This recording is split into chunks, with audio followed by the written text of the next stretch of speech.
This is the sad story of America's sweetheart, Dawn Wells, who died broke, alone and forgotten. She was best known for her role as Mary Ann Summers on Gilligan's Island, and off-screen, she was just as sweet and wholesome as her character. But behind the pigtails and the gingham dress, she was a real woman with real problems. She spent her final years alone in a one-bedroom apartment, surrounded by the ghosts of her past. But most importantly, it's a reminder that we should never forget the people who made us laugh. After the show ended, Dawn struggled to find work. She turned down offers to appear on talk shows and game shows, believing that they were beneath her, and she was right. The talk show hosts weren't happy with her attitude, and neither were the game show producers. As her career faded, so did her finances. She was once worth $1 million, but by the time she died, she was flat broke. Her story is a reminder that fame is fleeting and fortune is fickle. This woman captivated an entire nation, but in her final years, she was battling more than just the spotlight. She was once one of America's most cherished faces, but now she's almost forgotten. They seemed like the perfect couple, both successful, young, and hopeful. But behind the scenes, things were not what they appeared to be. They quietly divorced 5 years later, and although she never married again, she continued to work steadily in TV, film, and even on stage. She also dedicated herself to charity work and teaching. Believe it or not, she died without a husband, without children, and with barely anything left in her name. In 1962, she married Hollywood talent agent Larry Rosen. Unlike many of today's stars, though she never had any financial security, in 2018, a GoFundMe campaign was started for her after a serious fall left her with massive medical bills. But until the very end, she remained warm, grateful, and optimistic, just as fans remembered her. On December 30, 2020, Dawn Wells passed away from COVID-19 complications at the age of 82. Fans rushed to help, raising thousands in just a few days. It was a testament to how deeply people still loved her. Sadly, her troubles didn't end there. By 2020, she had been diagnosed with dementia. In 1978, during the height of her post-Gilligan's Island fame, Wells made a deeply personal investment, a small beach cottage in Reddington Shores, Florida. It was a quiet coastal town, peaceful and far from the glitter of Hollywood. Here, she found comfort. Later, she purchased a second cottage just 2 miles away.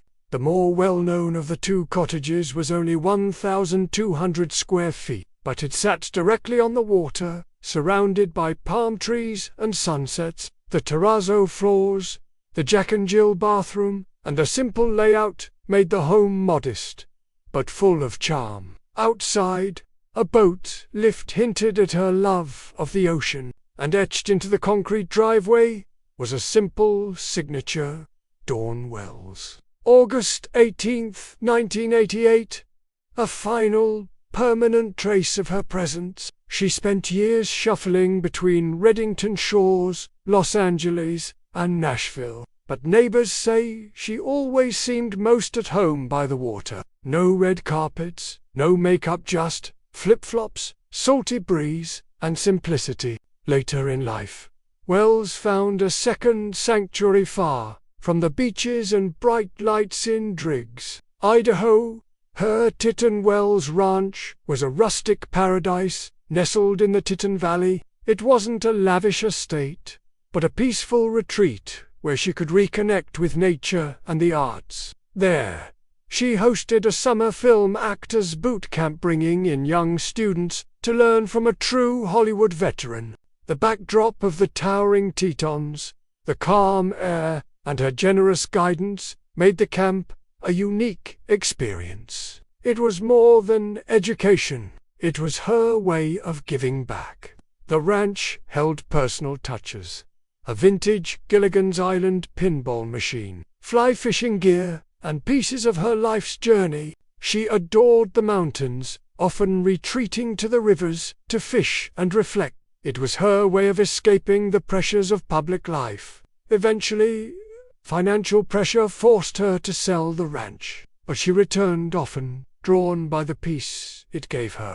Did you know that the famous actress and producer Reese Witherspoon was born in Reno, Nevada? Growing up, she had a happy childhood. Her father, Joe Wells, owned a construction company called Wells Cargo, which helped build much of Reno after the war. And he was a well-respected man, so when Dawn showed an interest in acting, it wasn't seen as a respectable career choice. But she was an excellent student at Reno High School. She was bright, ambitious, and poised. She started out studying chemistry at Stevens College in Missouri, but something wasn't right. She felt the call of the stage, so she transferred to the University of Washington, where she earned a degree in theater and joined the Alpha Chi Omega sorority. There she immersed herself in all aspects of the craft: performance, directing, costume design. It was clear to everyone that acting wasn't just a hobby for Dawn. It was her destiny. After college, she moved to LA to pursue her dream of becoming an actress, and the rest is history. In 1964, she was cast as Mary Ann Summers in Gilligan's Island. The show only ran for 3 seasons, but syndication turned it into a phenomenon. She wasn't just playing a character, she became Mary Ann. Warm, innocent, hopeful, she brought sincerity that made her stand out from the more glamorous Ginger. She reprised the role many times over the years, in reunion films like Rescue from Gilligan's Island, and even the animated Gilligan's Planet. In 1993, she co-authored Mary Ann's Gilligan's Island cookbook, and in 2014 released What Would Mary Ann Do?, a memoir blending life advice through Mary Ann's lens. As she once joked, "You can go anywhere and say Ginger or Mary Ann. You don't have to say the show. Everyone knows, and I always win." All right, next question. Who is your favorite character on the Love Boat? Before Gilligan's Island, she had small film roles. After it, she wanted to prove she was more than Mary Ann. In which she played a frontier settler kidnapped by a Native American chief. Her performance was serious, nuanced, and strong. In The Town That Dreaded Sundown, she ventured into horror. Whether in romance, drama, or horror, she brought warmth to each performance. And in Return to Boggy Creek, she connected with family audiences again. She played characters who were complex, brave, even scared, but always real. In her 70s, Wells starred in the horror comedy Silent but Deadly, set in a retirement home plagued by a killer. The film was campy, but she embraced it with enthusiasm. Proving age couldn't stop her creative spirit. National tours of Neil Simon's Chapter 2 and They're Playing Our Song. In 1985, she even created a one-woman show in Las Vegas, telling stories from her Hollywood journey. She also thrived on stage. Nearly 100 theatrical productions across her career. Real characters, real stories. She mentored young actors and supported community theater long after the spotlight faded. She wasn't chasing fame, she was chasing truth. Dawn Wells didn't die with millions in the bank or mansions on every coast, but she died having lived a full, generous, and humble life. Her homes, whether abandoned or preserved, tell the story of a woman who valued peace over prestige, purpose over possessions. She was Mary Ann, but she was also a teacher, a survivor, and a woman who aged with grace. Her story reminds us that fame doesn't always guarantee fortune, but character, heart, and humility can leave an everlasting impact. Thank you for watching, and we'll see you in the next video.